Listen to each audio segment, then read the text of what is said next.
पूछा। आइए नजर डालते हैं आज की खास खबरों पर। इंदौर में जिला शिक्षा अधिकारी के पद पर ऐसे अधिकारी की पोस्टिंग कर दी गई जिसके खिलाफ धोखाधड़ी का आपराधिक मामला राजेंद्र नगर थाने में दर्ज है, जिसमें अभी तक इस अधिकारी की गिरफ्तारी भी पुलिस नहीं कर पाई है। उक्त अधिकारी अक्षय सिंह राठौर के पास तब जिला शिक्षा अधिकारी का कुछ समय के लिए प्रभार था। वहीं जिला शिक्षा अधिकारी का आरोप है कि उन्होंने तब 9 स्कूलों को गलत ढंग से मान्यता दी थी, जिसमें से 8 स्कूलों के मामले में प्रकरण दर्ज है, वहीं जिसमें अक्षय सिंह के हस्ताक्षर पाए गए थे।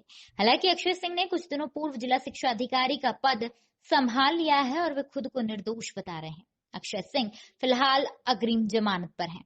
राजेंद्र नगर थाना प्रभारी अमृता सिंह सोलंकी ने बताया, वर्ष 2019 में 9 स्कूलों को गलत ढंग से मान्यता देने के मामले में तत्कालीन प्रभारी जिला शिक्षा अधिकारी और उनके बाबू पर धोखाधड़ी का केस दर्ज किया गया। मामला 2 साल पुराना वर्ष 2018 का है।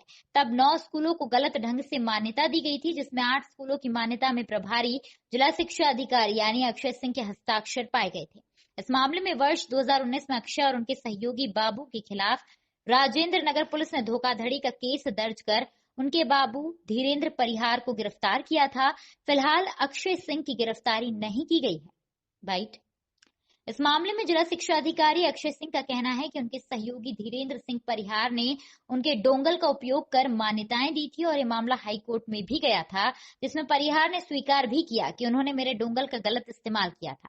इस मामले में शासन को भी जानकारी भेजी गई थी, जिसके बाद धीरेन्द्र सर, आपने जिला शिक्षा अधिकारी का पद संभाला है, इसे बताया जा रहा है कि आपके ऊपर केस भी दर्ज है, किस तरह के मामले हैं? पिछली बार मेरे कार्यालय में एक परिहार करके थे, उनने डोंगल का गलत इस्तेमाल करके फर्जी मान्यताएं की थी। वो मेरे द्वारा पकड़ के जांच करवाई गई। कलेक्टर साहब को पुटअप हुआ। कलेक्टर साहब के सामने उनके कथन हुए और उन्होंने उसमें स्वीकार किया कि उनके द्वारा ये कार्य किया गया था। उसके बाद शासन स्तर पे डी होके भोपाल भेजा गया प्रकरण को और भोपाल से ने उसका परीक्षण करने के बाद उन्हें बर्खास्त किया गया। सर, लेकिन केस आप पे दर्ज बताया? हाँ, वो चूँकि मेरा डोंगल था इसलिए मेरे पे केस दर्ज हुआ, लेकिन हाई कोर्ट के अंदर भी जब ये प्रकरण गया उसमें भी ये बात क्लियर हुई कि उन्होंने बताया कि he misuse dongle and password and he admitted himself also.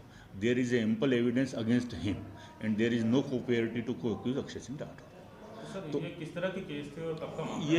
ये 2 साल पुराना का मामला है और इस पे कार्रवाई भी हुई है। अभी तक चूँकि जो संबंधित व्यक्ति था उसने स्वीकार कर लिया और कहा कि उसके द्वारा ये काम किया, इसलिए उसको गिरफ्तार भी किया गया और उसको नौकरी से बर्खास्त भी किया। केस क्या? केस ये था, एक डोंगल था। जब मैं उस समय में प्रभारी डीओ था तो यहाँ पर एक काम आया था, उसमें डोंगल का प्रयोग करना था। उस डोंगल का इस्तेमाल करके उसने मान्यताएं जो थी किसी स्कूल की वो करी थी और जैसे ही मेरे संज्ञान में आया उसको मैंने पकड़ा और सीओ साहब और कलेक्टर साहब को पुटअप किया कि सर इसके अंदर किसी ने ये गलती करी है, इसकी जाँच की है। जाँच करवाने पर यह पाया गया कि ये कृत्य उसके द्वारा किया। उसने खुद लिख के कलेक्टर साहब सीओ साहब को भी दिया। इसी आधार पे यहाँ से प्रस्ताव शासन को गया और शासन स्तर से उसको हटाया।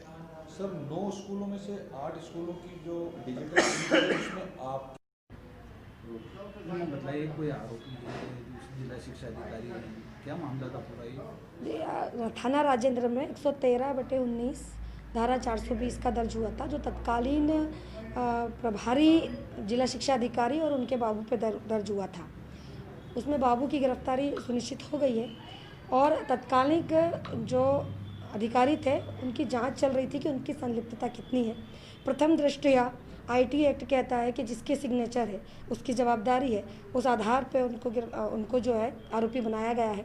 हम लोगों ने जांच करी है, उसमें 9 में से 8 स्कूल ऐसे हैं जिन पर उनके सिग्नेचर वैलिड बता रहे हैं। अन्य स्कूलों की और उनकी बीआरसीओं की कुछ कथन बाकी हैं, उसके बाद निश्चित करेंगे कि इनकी संलिप्तता कितनी है। प्रथम दृष्टया उनकी संलिप्तता नजर आती है। क्या 9 स्कूलों में किस तरीके से फर्जीवाड़ा किया था, किस तरीके से साइन की थी, इसने क्या मामला था पूरा?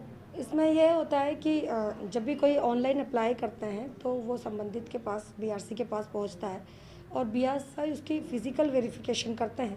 फ़िज़िकल वेरिफिकेशन करने के बाद वो ऑनलाइन अपने डीओ जो अधिकारी होते हैं उनके वहाँ भेजते हैं और वहाँ से डिजिटल सिग्नेचर के द्वारा उनकी मान्यता होती है। इसे पूरे प्रोसेस में यदि देखा जाए तो 8 ऐसे स्कूल हैं जिनमें सर्टिफाइड वैलिड उनके जो है सिग्नेचर पाए जा रहे हैं।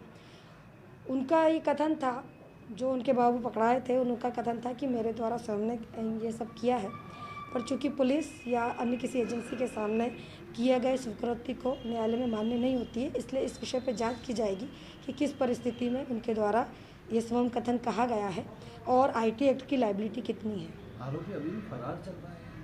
इसमें चूंकि अभी जांच का विषय है, इसलिए हमने उस आरोपी को लेकर किसी प्रकार का गिरफ्तारी का प्रयास नहीं किया है। एक बार ये जो है मसला पूरा ऑन पेपर हो जाए और ये शक-शुबा नहीं रहे कि हाँ इनके द्वारा ही फर्जीवाड़ा किया गया, उसके बाद उनकी गिरफ्तारी के प्रयास किएंगे। फिलहाल अभी के लिए बस इतना ही। लगातार खबरों के लिए आप बने रहिएगा हमारे साथ।